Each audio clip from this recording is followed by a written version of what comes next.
En fait, ce livre est un petit peu original, très original par rapport à ce que j'ai toujours écrit, c'est-à-dire des essais traditionnels, des essais classiques. J'ai choisi la formule de l'abécédaire, c'est-à-dire de présenter un certain nombre de thèmes, de thématiques ou de personnalités qui sont emblématiques du débat intellectuel en France, politique, idéologique.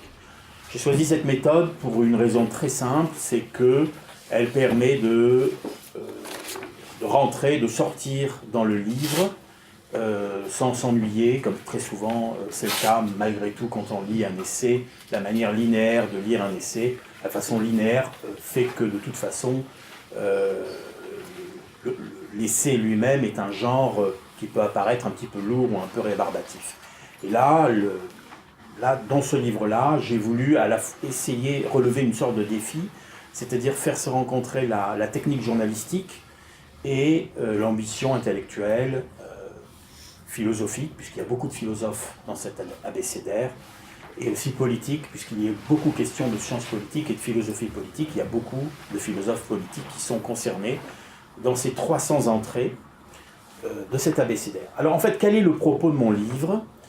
Je crois que j'ai essayé d'écrire un livre, bien sûr, avec des passages, des aspects très virulents et très polémiques, mais ce n'est pas un pamphlet. C'est-à-dire que c'est un livre qui se veut avant tout argumenté et qui respecte les lois de la confrontation intellectuelle. Ce n'est pas un livre d'humeur où j'ai voulu simplement me lâcher pour me faire plaisir. Je pense qu'aujourd'hui, nous vivons une époque où il existe un véritable danger sur la vie intellectuelle. Et c'est contre ce danger que ce livre prétend attirer l'attention. Le danger que nous vivons, journalistes, philosophes, sociologues, intellectuels, polémistes, c'est en fait de voir le champ du débat, le champ sémantique, l'utilisation des mots de plus en plus restreinte et de plus en plus menacée. Pourquoi ? Comme vous le constatez, un certain nombre de mots, un certain nombre de termes, un certain nombre de débats, de sujets de réflexion, que ce soit philosophique, sociologique, historique, sont en permanence. Ceux qui abordent ces questions, un certain nombre de questions, un certain nombre de sujets, ont sur leur tête une sorte d'épée de Damoclès permanente qui produit en fait une sorte d'angoisse et de menace pour tous les gens aujourd'hui qui écrivent, qui participent à des débats et qui tout simplement veulent exprimer leur opinion ou leur pensée. En tant que journaliste, j'ai constaté qu'il y avait 4 domaines aujourd'hui où le champ de la liberté d'expression était menacé.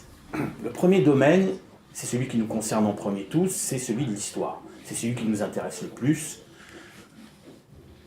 Dans les pages du Figaro littéraire, je m'occupe depuis environ une douzaine d'années de la page histoire, et j'ai pu constater qu'un certain nombre de sujets sont l'objet d'une véritable menace pour la liberté d'expression, pour la liberté des historiens, pour la liberté du travail intellectuel, tout simplement. Je vais citer un exemple de débat dans le champ historique, après je citerai un autre exemple dans le domaine philosophique, un exemple dans le domaine sociologique et un exemple dans le domaine littéraire. Ces 4 exemples, je pense, vous sont connus parce que ça a été l'objet de polémiques en permanence en France. Le premier exemple que je citerai, c'est un livre qui est paru il y a environ une douzaine d'années, qui a fait couler beaucoup d'encre, qui a provoqué beaucoup de débats et beaucoup de tensions. C'est le fameux livre d'Olivier Pétré-Grenouillot, historien aujourd'hui consacré, reconnu, consacré même au niveau de l'Académie française, historien qui a écrit un livre marquant, très important, qui s'intitulait « L'histoire des traites négrières ». Il se trouve que j'ai eu à traiter ce livre, il se trouve que je me suis intéressé au sujet, il se trouve que j'ai un peu enquêté sur le sujet, et ce que nous avons constaté, ce que vous avez constaté, ce qui a été patent, c'est que cette personne, cet historien, a été véritablement attaqué, menacé dans son honneur professionnel par toute une série d'associations, toute une série de gens qui sont montés au front et qui ont essayé de discréditer son travail sous prétexte qu'à chaque page de son livre, ou toutes les 3 pages de son livre, ou toutes les 10 pages de son livre, le crime contre l'humanité que constitue l'esclavage n'était pas dénoncé. Donc ça c'est le premier exemple, c'est un exemple frappant. À l'époque j'écrivais À l'époque, j'avais écrit un livre avec Max Gallo, Histoire particulière, qui est paru au CNRS. Et Max Gallo était particulièrement investi dans ce combat pour la liberté d'expression. Il y a eu des polémiques, il y a eu des pétitions d'historiens, liberté pour l'histoire, etc. Le grand historien Pierre Nora s'en est mêlé, etc. Bon, vous avez tous entendu parler de ce débat. Aujourd'hui, ça c'est un petit peu retombé, mais la menace est toujours là.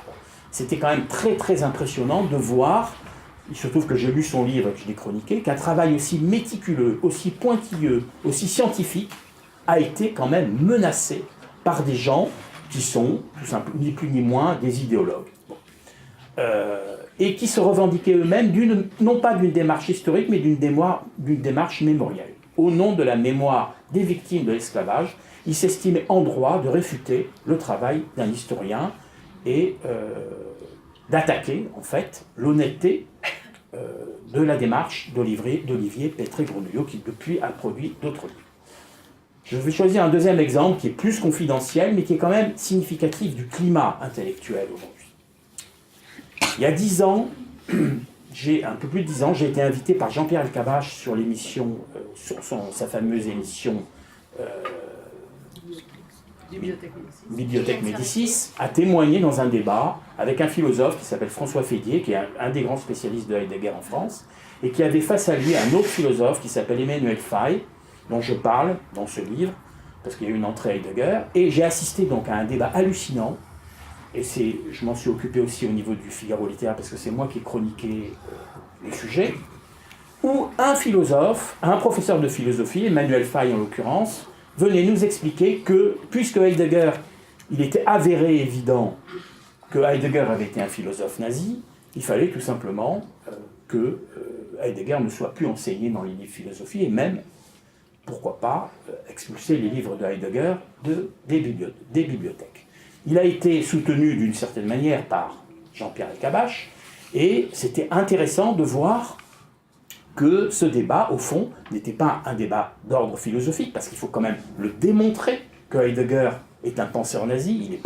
Il n'est pas contestable que Heidegger a adhéré au Parti national-socialiste, il n'est pas contestable que Heidegger a cru en l'avènement d'une nouvelle ère historique avec le national-socialisme pendant quelques années, il n'est pas contestable que Heidegger a fait faillite sur un plan idéologique et politique, là-dessus il n'y a aucune contestation. L'objet du débat, c'était la prétention d'Emmanuel Faye de démontrer que tout le texte, toute l'œuvre de Heidegger qu'on continue à publier aujourd'hui, qui a influencé des très grands philosophes au XXe siècle, dont beaucoup étaient juifs, et bien que tous ces philosophes, Hannah Arendt, Emmanuel Lévinas, Léo Strauss et bien d'autres, aujourd'hui Michel Foucault, ou d'autres, Bernard-Henri Lévy, des gens qui ont lu l'œuvre de Heidegger, eh bien ne se sont pas rendus compte que le texte de Heidegger était en fait une sorte de code secret qui faisait l'apologie du national-socialisme. Donc moi j'ai fait une enquête à cette époque, j'ai interviewé des gens qui avaient compétences pour lire Heidegger en allemand, compétences que je n'ai pas, et qui m'ont dit des choses hallucinantes, simplement que ce monsieur Emmanuel Faye ne comprenait pas le texte lui-même, et que simplement il projetait sur Heidegger, à partir de tout ce qu'il savait de la biographie de Heidegger, il projetait ses propres obsessions et ses propres omnibulations. Il a d'ailleurs réédité il y a 2 ans avec un livre sur Hannah Arendt et Heidegger, où, parce qu'il se trouve que Hannah Arendt a pu être à un moment donné ou une autre influencée par la pensée d'Heidegger, affirmer que la pensée politique de Hannah Arendt est exactement la même que celle de Heidegger, parce qu'il y avait une forme, parce que Hannah Arendt a un jour écrit que effectivement il y avait une inégalité naturelle entre les hommes. Et vous pensez, à partir de là, Emmanuel Faye a bâti tout un procès pour expliquer qu'Hannah Arendt finalement était pré-nazie ou philo-nazie. Donc on en est arrivé aujourd'hui à ce que des gens puissent intenter de véritables procès d'intention, de procès en sorcellerie, ici sur un historien, ici sur tel penseur ou tel philosophe. Pourquoi est-ce que c'est grave ? Parce qu'à l'époque, il devait y avoir un livre collectif sur Heidegger qui devait sortir chez Gallimard, et parce qu'Antoine Gallimard, tout le monde le sait dans le milieu, a pris peur et a renoncé au projet. C'est Fayard qui a publié le livre, sous la direction de François Fédier, et à l'époque, Fayard était encore dirigé par un très grand éditeur, qui était Pierre Durand, et qui a pris sur lui le risque, Claude Durand, excusez-moi, et qui a pris sur lui le risque d'éditer un ouvrage collectif sur la pensée, les implications de Heidegger. Donc aujourd'hui, cette question, elle est encore chaude, hein. Le débat continue, et c'est vrai que si vous dites que vous lisez Heidegger, par exemple, eh bien c'est vrai que ça peut créer une sorte de soupçon qui, à mon avis, n'a pas lieu d'être, parce que personne ne conteste que Heidegger a commis les erreurs intellectuelles et politiques qu'il a commises, mais personne non plus, dans le domaine philosophique, ne conteste que Heidegger est un penseur capital du XXe siècle, à part, donc, quelques idéologues. Le troisième sujet, le troisième exemple qui me paraît très patent et qui là concerne véritable tout le monde, c'est un autre exemple que j'ai vécu dans ma vie professionnelle, c'est la publication d'un livre d'un sociologue du CNRS, qui s'appelle Hugues Lagrange, et qui a publié il y a quelques années un livre qui s'appelle Le déni des cultures. Eh bien, ce livre, que moi j'ai lu, qui est un livre extrêmement intéressant sur une étude très précise sur les performances et les capacités d'intégration des jeunes d'origine étrangère de diverses cultures en France, a provoqué une polémique infernale parce que, pour la première fois, pour une des premières fois, des statistiques ethniques étaient utilisées à travers cette étude. Il se trouve que Hugues Lagrange a suivi le parcours, a fait une étude de fond, suivi le parcours familial, scolaire de jeunes issus du monde africain, subsahélien. Il a fait un comparatif avec les jeunes issus du monde maghrébin et en particulier avec des jeunes issus du monde chinois ou confucianiste. À partir de ces critères culturalistes, en fait, il a introduit une grille culturaliste. D'un côté, le monde du confucianisme, de l'autre, le monde du Sub-Sahel et du Maghreb, et il a déduit, il a émis l'hypothèse que peut-être dans l'échec scolaire de certains jeunes d'origine d'Afrique du Nord ou jeunes d'origine du Sub-Sahel, peut-être que des facteurs culturels influencés au niveau de leurs études, et que peut-être la réussite, certaines réussites dans certains domaines scolaires ou universitaires des jeunes d'origine chinoise ou vietnamienne étaient peut-être dues à leur représentation, à leur univers familial, où par exemple le livre, la lecture sont primées et aussi les études sont très valorisées, alors que dans d'autres milieux de l'immigration, le livre ou les études sont moins valorisés. C'était un livre qui était d'une honnêteté intellectuelle absolument indiscutable. Il n'y avait pas une once d'idéologie dans ce livre. Eh bien, ce sociologue a eu de très gros ennuis, des ennuis au niveau du CNRS. Il a été, je ne dirais pas traîné dans la boue, mais accusé de ce qui est à peu près équivalent à une forme de crime contre l'humanité en France, c'est-à-dire accusé de racisme.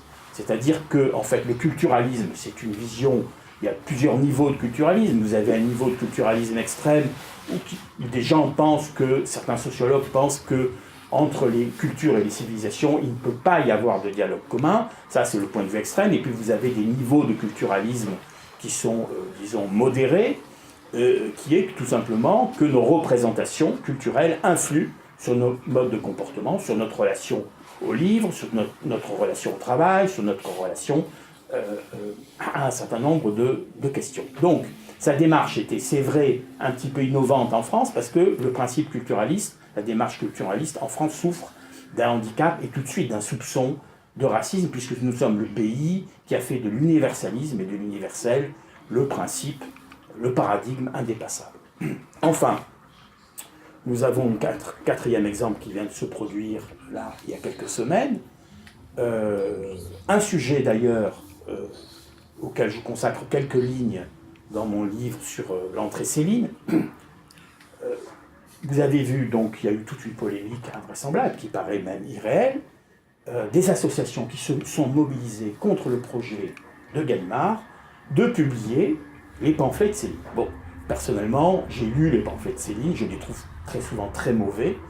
Je ne vois pas tellement l'intérêt de publier chez Gallimard ces pamphlets. Il se trouve que mon point de vue n'est pas partagé par Pierre Assouline, qui a été l'initiateur du projet, un des initiateurs du projet, et qui lui pense que sur un plan historique et littéraire, c'est intéressant de publier ces pamphlets, de les recadrer dans l'œuvre de Céline, dans l'époque, Bagatelle pour un massacre, Mort à crédit, Cadavre, l'école des cadavres, etc. Donc, Céline a publié 2 ou 3 pamphlets, très inégaux, mais si on considère que l'œuvre de Céline est une des principales œuvres littéraires du XXe siècle, et si on considère que le travail de Céline est intéressant, y compris pour les historiens, on peut considérer que cette publication est d'intérêt public, surtout qu'elle était véritablement encadrée par toute une batterie de spécialistes de littérature et d'histoire qui expliquaient à chaque fois le contexte du texte de Céline. Eh bien, personnellement, je ne suis pas convaincu de la pertinence de cette publication, mais ce dont je suis convaincu, c'est qu'il est inadmissible que des associations,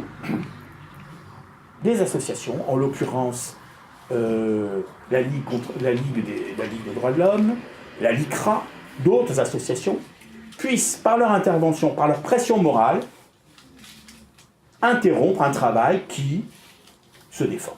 Voilà. Donc je vous ai cité 4 exemples, j'aurais pu vous en citer un 5e.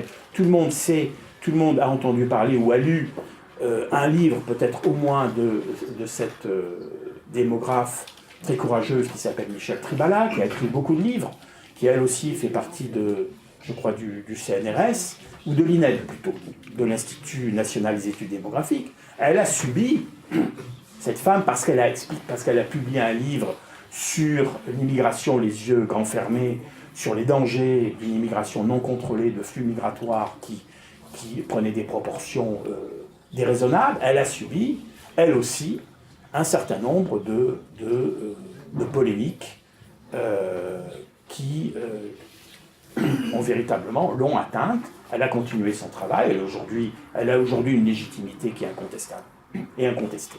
Mais ce qu'il y a en France, et c'est là que je veux en venir, le cœur de mon sujet. Le cœur de mon sujet, c'est qu'il y a aujourd'hui, à l'intérieur des démocraties libérales, une tendance très forte, très lourde, qui est fondée sur le droit à la reconnaissance, le désir de reconnaissance de tous ceux qui considèrent qu'ils ont été victimes ou lésés à travers un traumatisme historique ou un autre. Et cette tendance lourde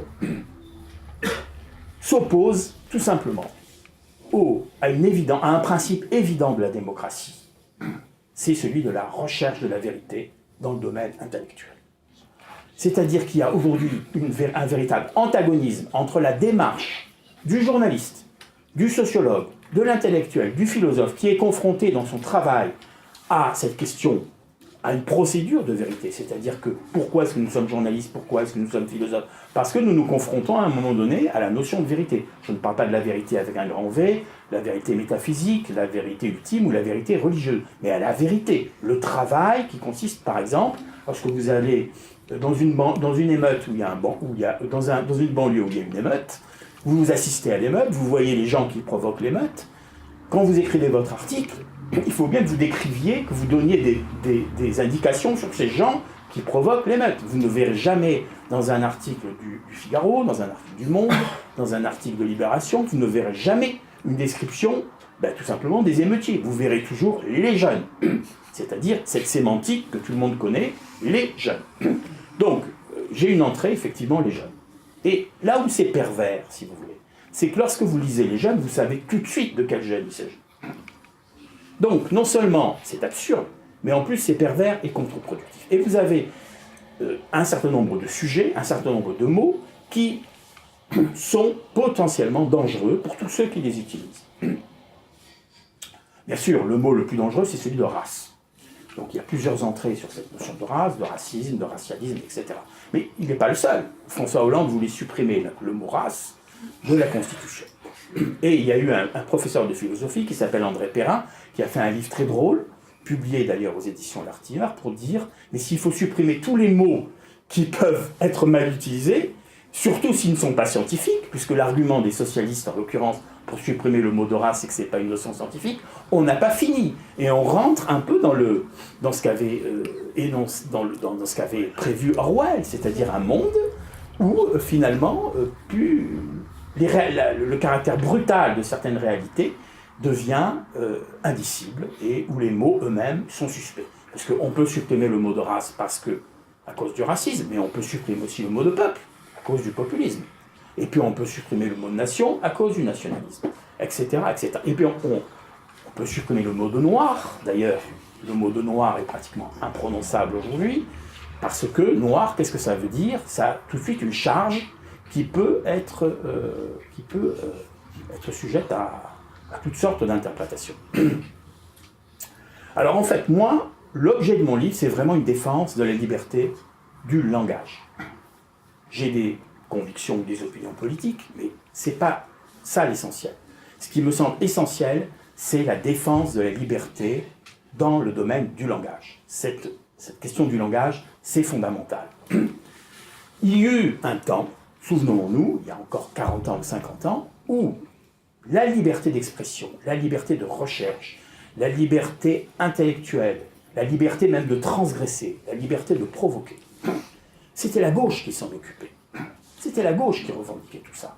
Souvenons-nous du scandale qu'ont provoqué les pièces de Jean Genet, par exemple.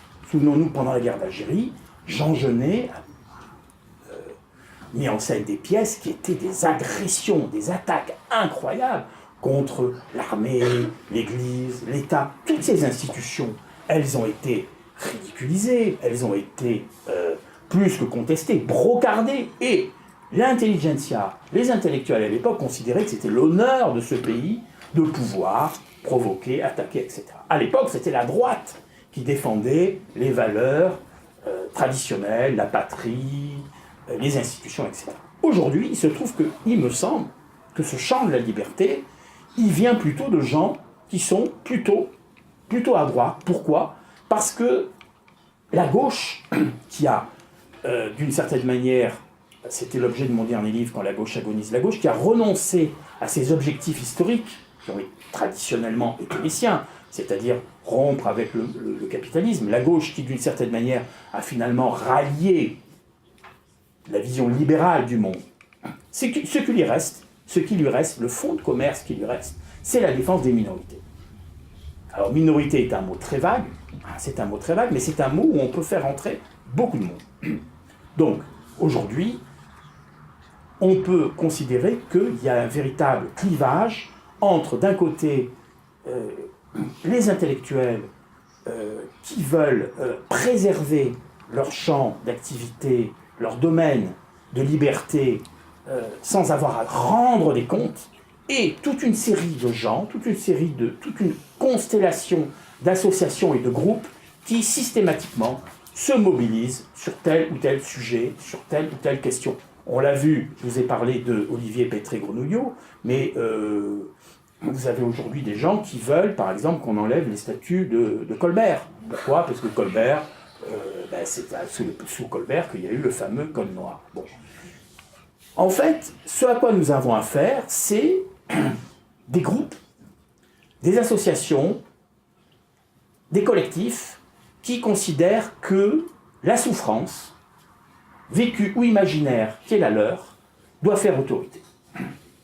Mais c'est une tendance qui est assez générale. Il ne faut pas, je n'ostraciserai pas un groupe en particulier, je ne dirai pas ce sont ceux-là ou ce sont ceux-là. C'est en fait une tendance, c'est ce qu'un philosophe américain, grand philosophe politique américain qui s'appelle McIntyre, qui a écrit un très grand livre qui s'appelle Après la vertu. J'ai une entrée d'ailleurs sur lui, vous verrez au passage Vertu. Ce philosophe McIntyre, c'est un ancien trotskiste qui a rompu avec l'extrême gauche, comme beaucoup de philosophes américains dans les années 70-80, et qui a redécouvert Aristote. Et ce livre, Après la vertu, montre que ce n'est pas la vérité qui compte aujourd'hui dans le débat, c'est l'émotion. Il appelle ça l'émotivisme. L'émotivisme. Ce qu'on voit se déchaîner, par exemple aujourd'hui sur les réseaux sociaux, c'est de l'affect, des affects extrêmement violents, des prises de parti extrêmement violentes et extrêmement catégoriques, et vous verrez très souvent que l'argumentation, le débat, les règles de la déontologie dans un débat argumenté disparaissent au profit de l'affectivité, avec tout ce que ça traîne, parfois de violence et de tendance au lynchage. je pense que c'est une tendance lourde qu'il y a aujourd'hui dans le monde occidental, une perte complète du sens du débat. Dans la démarche socratique, qui va inaugurer un petit peu la tradition occidentale, chez Socrate et chez Platon, et en particulier chez Socrate, il y a l'idée que je parle, je dis ceci, mais ce n'est pas moi qui parle. Je m'excentre de celui que je suis. Je mets entre parenthèses la personne subjective que je suis, l'être affectif que je suis, et j'essaye de savoir ce que c'est que le bien, ce que c'est que la vérité, ce que c'est que la justice. Cette notion, elle a été d'une certaine manière discréditée au bénéfice, au profit d'une sorte de relativisme bas de gamme. C'est-à-dire, moi je pense, moi je sens que c'est mon émotion, c'est mon affect qui parle, et il vaut le vôtre. Et donc, vous n'avez pas à utiliser contre moi des arguments que je ne considère pas comme sérieux ou comme scientifiques. Je crois qu'on est là, dans une tendance générale. Là, je vais faire juste un petit aparté, puisqu'on me sollicite beaucoup en ce moment sur la Corse. À chaque fois, les chaînes de télé m'invitent. Demain soir, je vais participer à un débat sur CNews, sur la Corse du Nord, avec Sonia Mabrouk. On m'invite tout le temps dans ce type de débat, ça m'amuse, mais en même temps, je constate que, par exemple, pour ce qui est du débat qui se produit aujourd'hui en Corse, on a un peu ce même type de phénomène. Par exemple, si j'ai en face de moi un nationaliste corse et que je lui dis que je ne suis pas convaincu par la notion de peuple corse, il va être blessé. Il va penser que c'est un déni de reconnaissance. Il va souffrir. Il va me dire, mais c'est une évidence, nous les Corses, vous avez un peuple comme tout le monde. Donc, on passe d'un débat conceptuel, qu'est-ce que c'est qu'un peuple, quelles sont les conditions d'existence qu'un peuple, qu'est-ce que c'est qu'une nation qui émerge, à un débat d'ordre affectif. Toute proportion gardée, ce qui se passe aujourd'hui en Corse, c'est-à-dire est-ce qu'il y a un peuple qui émerge, est-ce qu'il y a une nation, une petite nation, une micronation qui réellement émerge et qui réclame des droits politiques, on l'a eu ce débat en beaucoup plus important et en beaucoup plus dramatique et tragique avec l'existence du peuple juif et de la nation israélienne. Lorsqu'il y a eu tous ces débats sur le sionisme, toutes ces questions sur le sionisme, je m'y suis un peu préoccupé, je me suis un peu penché sur la question, parce que j'ai étudié un petit peu la pensée de Hannah Arendt, et aussi de Raymond Aron, dont il est beaucoup question dans ce livre. J'ai une entrée Hannah Arendt et une entrée Raymond Aron. Et qu'est-ce qu'on constatait dans ces débats qui perdurent aujourd'hui, mais qui se sont un peu affaiblis? Eh bien, que vous avez de très grands intellectuels, Raymond Aron, Hannah Arendt, qui doutaient de l'existence du peuple juif, le peuple juif. Bon. Qu'est-ce qu'il répondait? Il répondait, il y a des communautés juives, c'est évident. Mais il ne suffit pas qu'il y ait des communautés juives, une communauté ashkénaze, une communauté séfarade, avec des langues et des sensibilités différentes, pour former un peuple. Pour former un peuple, il faut telle condition. Pour Raymond Aron, un peuple, c'était une communauté d'instinct, une communauté de destin, dans un territoire donné, avec un État, une conscience politique commune, une conscience collective. Donc pour Raymond Aron, il est évident qu'il y a une nation israélienne et qu'il y a un peuple israélien.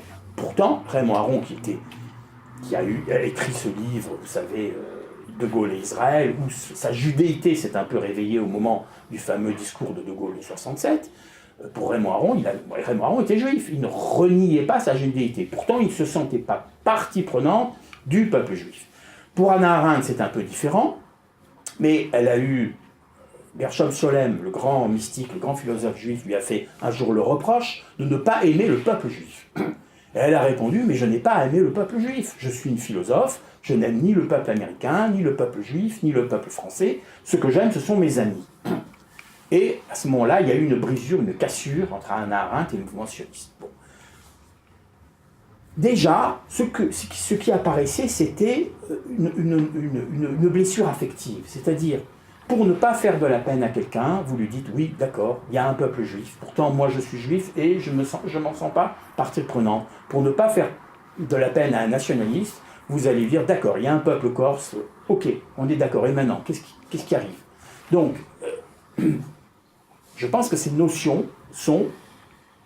il est important, quand on fait de la politique, de raisonner, de penser en termes politiques. Voilà. Et aujourd'hui, de fait, on peut contester ce qui est contestable dans le discours de Macron, dans certains discours d'Emmanuel Macron. J'ai une entrée Macron qui vous amusera peut-être.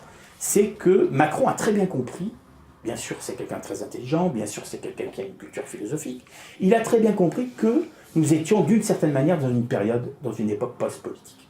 Nous sommes dans une époque post-politique parce que d'abord, ce qu'il faut, c'est répondre à la demande. Cette demande, elle est fondamentale, c'est la demande de reconnaissance. C'est la demande de reconnaissance. Quand il est allé à Marseille et qu'il a fait son meeting, il a dit « Je vois dans la salle des Maghrébins, des Arméniens, des ceci, de ça. » Il a fait le catalogue de toutes les identités, il a dit « Nous sommes tous français. » Sauf que c'est pas si simple. Et sauf qu'à un moment donné, l'identité, la revendication identitaire, la demande d'identité peut rentrer en contradiction avec ce qui est censé former une nation, c'est-à-dire dépasser ces identités à partir d'un principe commun.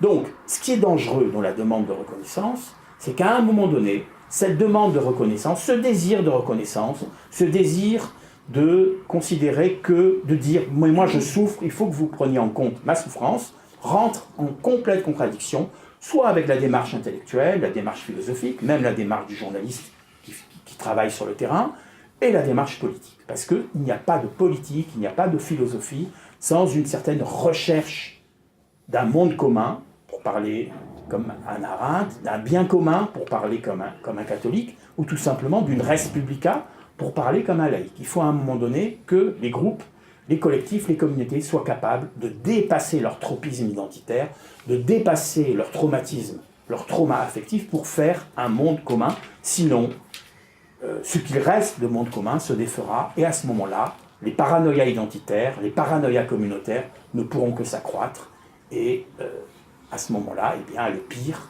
n'est jamais impossible, et toutes les fractures qui existent dans la société française ne peuvent que d'une certaine manière se renforcer.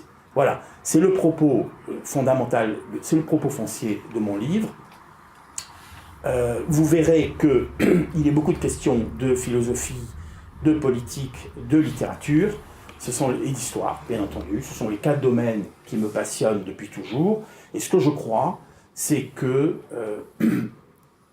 nous sommes rentrés dans une période post-politique, mais